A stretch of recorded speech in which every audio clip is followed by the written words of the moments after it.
Hi, my name is Kim and I'm a teacher in British Columbia. I'm sure many of you don't realize, but the British Columbia teacher's pension is invested in $1.25 billion in fossil fuels. The British Columbia Investment Management Corporation invests 11 public pensions here in British Columbia, and that's about 720,000 people.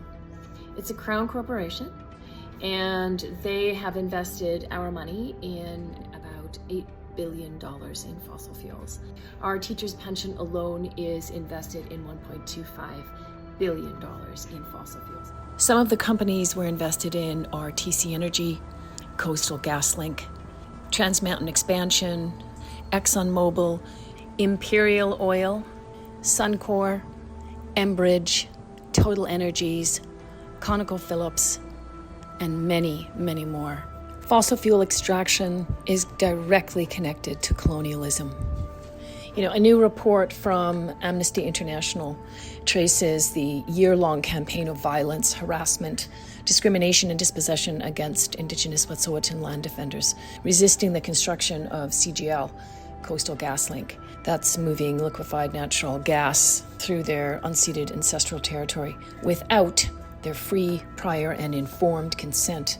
British Columbia teachers don't want to be invested in fossil fuels, and we certainly don't want to be financing Indigenous rights violations. Teachers in British Columbia have been working to divest their pension from oil and gas for well over a decade. There are many groups of teachers working towards this goal. In 2022, at the yearly AGM, teachers in BC voted overwhelmingly on a motion for our union executives to lobby our pension board of trustees to divest our pension from fossil fuels and invest our money in renewables.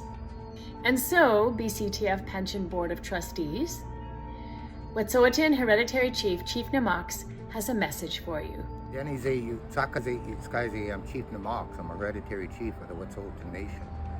I've come to address BCTF and their investment and their pension fund and what they are doing with that money. I need to remind their executive that it was their membership that told them to divest.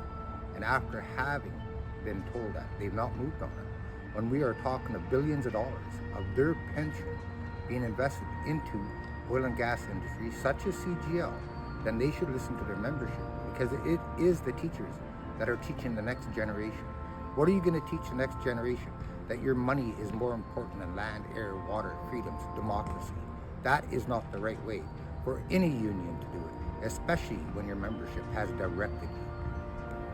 As teachers, we have a responsibility to teach students so they can be prepared for their lives and live in the world that we're creating.